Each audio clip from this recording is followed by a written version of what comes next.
અમદાવાદમાં સુભાષ બ્રિજમાં બેસવા અંગે મોટા સમાચાર છે તો એએમસી નિષ્ણાતોની કમિટીની રચના કરી છે। તપાસ બાદ કમિટી બ્રિજ અંગે રિપોર્ટ સોંપશે।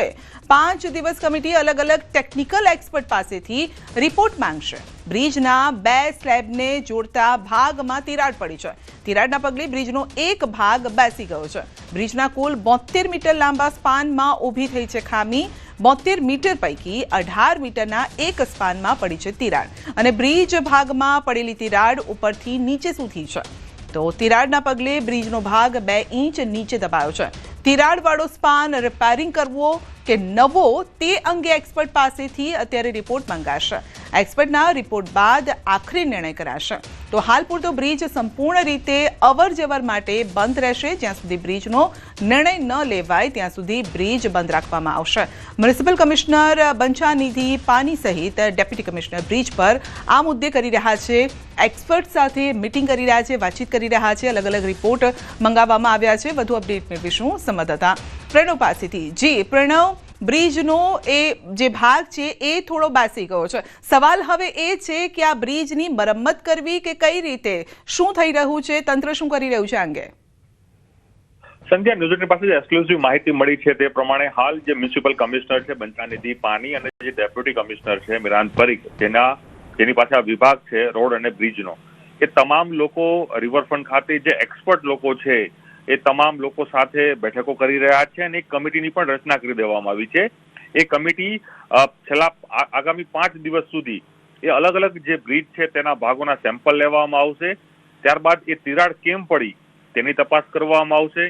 ત્યારબાદ એ તિરાડને કઈ રીતે રિપેર કરવી અથવા એ તિરાડનો ઉપાય શું થઈ શકે તેને લઈને પણ એક્સપર્ટની ટીમ છે તે પોતાનો રિપોર્ટ છે એ મ્યુનિસિપલ કમિશનરને આપશે।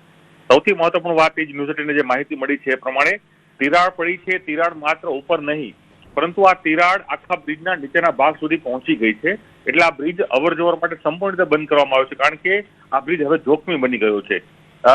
અને સાથે જ એ કહી શકાય કે જે બ્રિજનો જે સ્પાન હોય છે તેના બેઝ ઉપર આખો બ્રિજ બનાવવામાં આવતો હોય છે જે કોન્ટ્રાક્ટરો દ્વારા। તે બ્રિજની જે લંબાઈ છે તે અંતર્ગત જે 72 મીટરનો જે સ્પાન છે તે પૈકી 18 મીટરનો એક નાનો સ્પાન આવતો હોય છે જેના સપોર્ટથી આખો આ બ્રિજ ઉભો કરવામાં આવતો હોય છે। ત્યારે એ બંને બ્રિજના જે બંનેના સ્લેબ હોય છે, બ્રિજના જે બંને સ્લેબ હોય છે એ સ્લેબને જે જોડવાનું કામ કરતો હોય છે એ વિભાગ એ જગ્યા ઉપર જ આખી જે કે તિરાડ પડી છે એટલે આ બ્રિજ હવે જોખમી બની ગયો છે કારણ કે આખો બ્રિજ છે તે વાઇબ્રેટ થઈ રહ્યો છે। કારણ કે આ બ્રિજનું જયારે નિર્માણ કરવામાં આવ્યું તે સમય હતો 1973 ત્યારે આ બ્રિજ છે લોકોને અવરજવર માટે એ સમયે ખુલ્લો મુકાયો। ત્યારબાદ જી બિલકુલ, અને અન્ય ખબર પણ આપણી પાસે છે। પ્રણવ, અમારી સાથે જોડાયેલા રહેશો। સુભાષ બ્રિજ અંગે ન્યૂઝ 18 પર મોટી ખબર। તિરાડ મુદ્દે રાજ્ય સરકારે પણ મંગાવ્યો અહેવાલ। રાજ્ય સરકારે કમિશનર પાસે માહિતી માંગી છે। રિપોર્ટ આવ્યા બાદ રાજ્ય સરકારને જાણ કરાશે અને આખરી નિર્ણય રાજ્ય સરકાર કરશે। બ્રિજ તોડવો કે રિપેર કરવો તે અંગેનો આખરી નિર્ણય સરકાર કરી શકે છે। પ્રણવ, સરકાર આ અંગે નિર્ણય લેશે? એક્સક્લુઝિવ માહિતી। સંધ્યા, ચોક્કસ, કારણ કે એક આ ગંભીર ઘટના કહી શકાય। આની પહેલા પણ જયારે અમદાવાદ શહેરની અંદર હાટકેશ્વર બ્રિજની જે મુદ્દો સામે આવ્યો હતો ત્યારબાદ રાજ્ય સરકારે જ આખો નિર્ણય લીધો હતો અને મ્યુનિસિપલ કોર્પોરેશનને સૂચના આપવામાં આવી હતી કે આ બ્રિજ સંપૂર્ણ રીતે તોડી દેવામાં આવે। ત્યારે આ ઘટનામાં પણ એ જ વસ્તુ સામે આવી રહી છે કારણ કે આ જે બ્રિજ છે તેની ઉપરથી પ્રતિદિન લાખો વાહનો પસાર થતા હોય છે।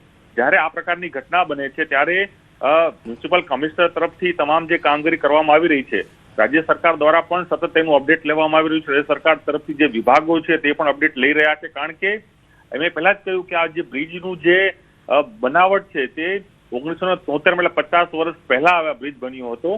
હજુ પણ આ બ્રિજની જે કહી શકાય કે તેની જે ક્ષમતા છે તે વધુ છે, તેમ છતાં પણ આ બ્રિજ જયારે ક્રેક થયો છે, જે તિરાડ પડી છે, જે 2 ઇંચ જેટલો આ બ્રિજ છે નીચે ભાગના બેસી ગયો છે, ત્યારે એ બ્રિજને હવે ફરી ચાલુ કરવો હોય તો ક્યારે ચાલુ કરવો તેની ગેરંટી શું રહેશે આ બ્રિજની? કારણ કે જયારે જો રિપેર કરવામાં આવે અને કોઈ પાછી ઘટના બને અને પાછી નદીનું પણ વહેણ જતું રહે, નદી પણ જઈ રહી છે તો મોટી દુર્ઘટના પણ થઈ શકે છે।